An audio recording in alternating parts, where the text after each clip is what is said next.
Admit it, Dad, you didn't even think about the 2025 Volkswagen Taos, and I'll be honest, I kind of looked past it as well. But today I'm wearing my dad glasses. I got my somewhat hipstery, urban dad vibe kind of thing going on because that's exactly where this car would live. Now you look past it, much like myself, and you'd be wrong to do so. Don't judge a book by its cover, a wine by its label, or an SUV by its size. Thank you for watching Hot Cars. I'm Bradley Hasemeyer, and this is Dad Drives. This is a car review with Dad in mind.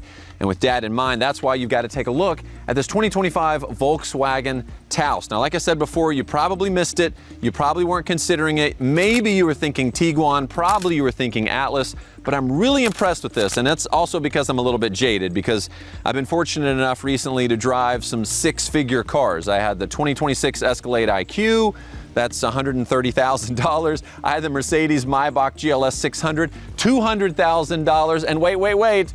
I went for a ride recently with McLaren, and I had 24 hours with the $350,000 750S. So when I find out that you can get a new car for $27,500 with all the new safety tech, a lot more cargo space than you would expect, especially looking at this Subcompact SUV right here, as well as the drivability, the fun that a 1.5 liter turbo can somehow provide. I'm going from twin turbo V8s to a 1.5 liter single turbo. There's not even a dual clutch gearbox in this, and it's still great. So today I want to show you why this should be on your list, especially for those new dads or the young families. You're gonna love this thing. All right, so let's start with the outside, then the inside, then I'll drive and find out what you guys think. Let's go to the outside. All right, so I'm gonna start in the front up here. I like how the hood actually has some detail to it. You see some of the sculpted lines there on the front. There is an optional light bar. This is the SE trim. There's an S and an SE, an SE Black, SEL goes all the way up. But there's not a whole lot of difference in terms of the exterior styling for that. But I really love these lights. Now these lights in the SEL are adaptive, so they level out while you're driving, and when you turn the steering wheel left and right, they actually swivel to the left and to the right. So if you're going down, say you're going down this road and it's so twisty and it starts to turn right, as you turn right, your lights turn right. I think it's beautiful. Not a new technology, but impressive again to get it at this price point. Something that's really nice from a safety perspective. Your partner or whomever is going to be driving this car, you want it to be safe. All right, and we're looking at the side here, this belt line right at the top, very chiseled. Down at the bottom, some nice detail as well. And let's talk about these wheels. I like the shape, I like the design, and look at the ingenuity here, the engineering. See how these bits are filled in, but these are open? Technically, the most aerodynamic would be if it was totally filled in because the air would just brush across, but then you lose some of that sport element of being able to see the brakes. So Volkswagen kind of said, let's go 50-50 on it. And I really like that move. The 3/4 angle here, not unlike other subcompact SUVs, but I think they've done a really nice job with giving it shape. You can see some of the, even like the Audi Q3, Q5 kind of elements in here. Light bar all the way across the back with a backlit VW. That's a really nice detail. Now it is the SE, so you don't even have an automatic lift gate. To manually lift it, and this is partly what sets this car apart. This has more cargo capacity than competitors like the HR-V, and it's actually just a little bit more than the Tiguan, which is actually the bigger sibling. So that's a bigger car with a tiny bit less cargo space. So I'm so impressed with this, and a big reason for that is how this floor is lowered. You can see how the back of the seat would come down. Normally the floor would go there, but it's dropped down some more. So you get a few more inches of cargo capacity because this right here, which is really nice. This looks like you could probably buy an accessory to cover the back in case you were worried about that. But that's just part of that styling. On the back you have some fake exhaust pipes there. Yep, just a piece of trim, but it's nice. Symmetrical. Parking sensors on this SE trim. That's another one of those great value pieces. So overall, the exterior with the roof rack, 19-inch wheels, that bold light bar across the back with the backlit VW, the shape of it, I'm really digging what they're doing here with this Taos. But let's head inside. Let me show you some of what they've done for 2025. I'm loving what's coming with this SE. Again, you got the S, which is the base, SE Black, which adds like some black trim and gloss black and stuff to the outside, and then SEL, which is the luxury side. But this SE is a great value proposition for 28,000 bucks basically. Cloud text on the seat. I love the kind of the design. I love the multiple uses of material, this kind of like faux leather, and then it just feels like this would be easy to clean. We had a sofa like this. It was kind of this like micro fiber suede, and it was so easy to clean, and that's massively important, of course, for dad life. I also like, from the driver's perspective, because you're the one driving the car or your spouse is driving the car, it's important what it looks like up here, right? Yes, we'll talk about second row in a second, but like, what are you getting visually up here? And it's mixed material. I love this black gloss right here with this brushed aluminum. It's plastic. Both these are plastic, mind you, but the coloring of it, it doesn't look cheap. This is like this leatherette material on the dash that goes all the way across. The design of all that, very symmetrical, very nice. The steering wheel, look at that, even like a little flat bottom. Even just like a little just like bzz, just off the bottom. I love that. Lots of controls here. So the screen here in the SE version is completely customizable.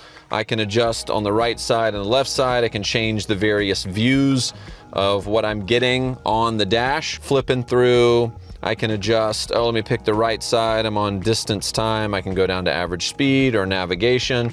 Pick that. I can adjust the left side to see what I want. Maybe it's not the most beautiful screen you've ever seen, but it has all the information you need. It's nice, it's clear, it's crisp. Oh, one touch up and down windows. Chef's kiss. One touch. One touch. Every vehicle should have that. Thank you, Volkswagen. Rear windows, front windows. Quick action lock, locking the kids out of those windows if you need to. Wireless CarPlay is in here. A wireless charger is in here. Again, value, guys. What are we talking about here? This is impressive. Parking sensors. I've got park distance sensors in the front and the back beeping at me. I've got a rear view camera, of course. Pretty much most cars have that now. USB-C chargers in the front. I've got room for small water bottles here. But my big water bottles that I have fit in the door, so I'm set to hydrate the whole family. Little tiny storage here. If you don't want to use the charger, you've got a little here. Tiny little cubby here for the center console. It is what it is. Again, not a huge car. Decent glove box if you got to throw some things in there like gloves. I'm impressed by the speaker system. It's not even upgraded. It's just standard, so I love that. This 8-inch screen is great. It doesn't need to be bigger than that. It's like kind of built in, kind of like pops out a little from a design standpoint. It's fine for me. It's responsive enough. I will say twice though, the screen has disconnected from my CarPlay. I don't know why. And then it reconnected. I don't know. I can't explain that. That's one of those things that's like, maybe it's a hiccup. I don't know. Software, but worth pointing out. I've lived in it for a week and these are the things that have happened. All the climate down here. Not quite climate buttons, but it is easy to access with a simple touch. It's not haptic, so you don't get that little buzz back, but very responsive. And there's sliders, so you don't just touch cold, touch hot. You can actually drag from cold to hot and heat it up quickly or vice versa. Same with volume, and they're backlit, which is a great move. They haven't always been that way, so that's nice. Menu off. Dual climate zone. Again, standard, SE. This is really nice. I also love heated seats are standard. That's important. This leatherette and cloud text is what they call it. Cloud text, something like that. All my exes live in Cloud, Texas. I don't know, guys, I'm just spitballing here. It also has IQ Drive. This is standard. It's like the adaptive cruise control, lane keeping, blind spot, all that kind of thing. So all that's built in as well. And it has kind of an ability to semi-autonomous drive, so you can switch on. It's like a travel helper basically. So when you're on the freeway, it'll help steer and it'll help mitigate your gas and your brake. It's not Super Cruise and it's not what Tesla's doing, but is different, but pretty cool that again, you're getting all of this for less than $30,000. Now let's go to the back seat and see what your kid's life is like. All right, welcome to the back seat. I'm 6'1". I've got this much room. That's probably 6 or 7 inches between 6'1" me in the front and me in the back. Of course, my kid's car seat is right here. Plenty of elbow room for those teens that, you know, are forced to sit in the back with their sister or their brother. Drop down cup holder, split through armrest type of thing. There are vents in the middle and the back, which I love. Not your own climate zone, but it's an SE, guys. Come on, it's an SE. You can open it and close it. That's nice. USB-C charger back here. Little map pockets in the back in case your kids are reading magazines and don't get car sick, which is a blessing.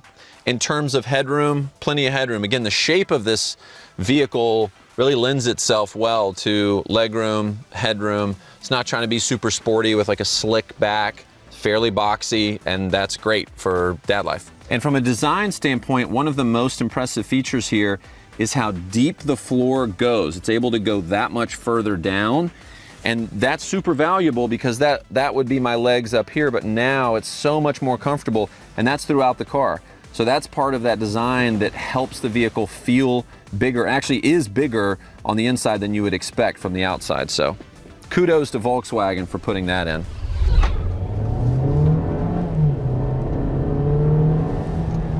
All right, pretty good sound from this 1.5 liter 4-cylinder turbo. No, it is not the DSG dual clutch. This is just a traditional transmission. They adjusted that from 2024.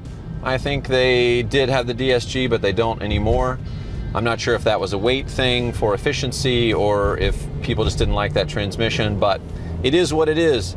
You do not have drive modes, so I can't put it in Eco, Sport, or Comfort unless you get the 4Motion. That's their all-wheel drive, which I always recommend going to all-wheel drive. I just think having that little extra protection, that extra help while you're out living your life, driving in the rain, the snow, whatever. I was instantly surprised by the low-end torque from this turbo, and what that means is your off-the-line feel is quick. The car is not fast like a twin-turbo V8 McLaren, but when you're pulling out in front of somebody, that turbo is kicking in early and it's pushing you through the gears, and I really like that. So here, pulling out, I can even get wheel slip. There we go. It's working hard. It was hunting there for a minute, and that's okay. I don't mind that too much. It's not always just about what does the engine sound like or just about even the specs of the 1.5 liter turbo 4, but it's also about what does it feel like to drive from a kind of suspension perspective, but also like what's the view from up here? And there's a lot of glass, and I like that.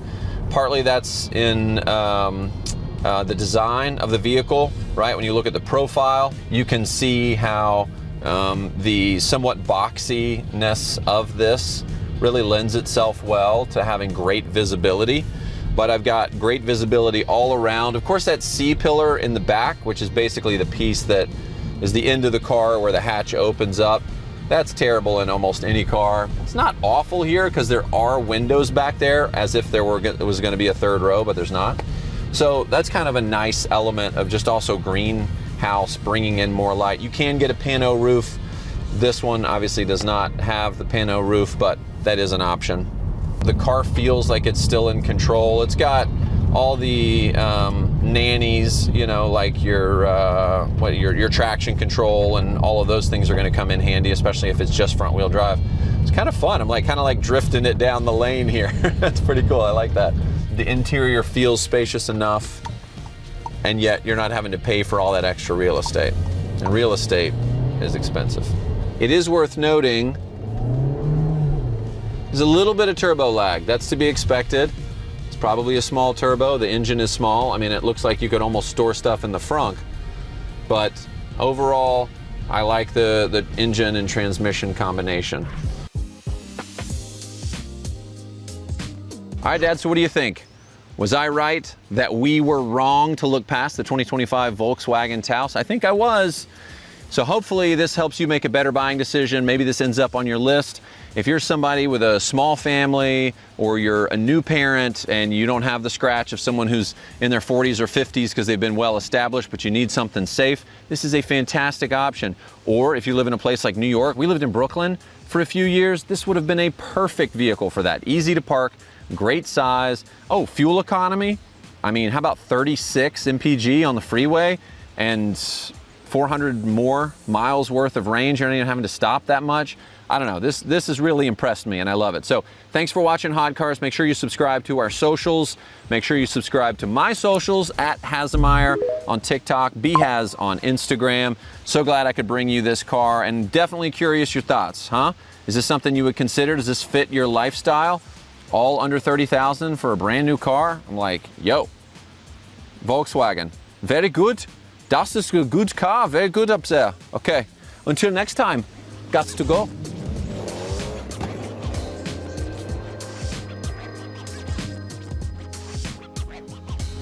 Auf Wiedersehen.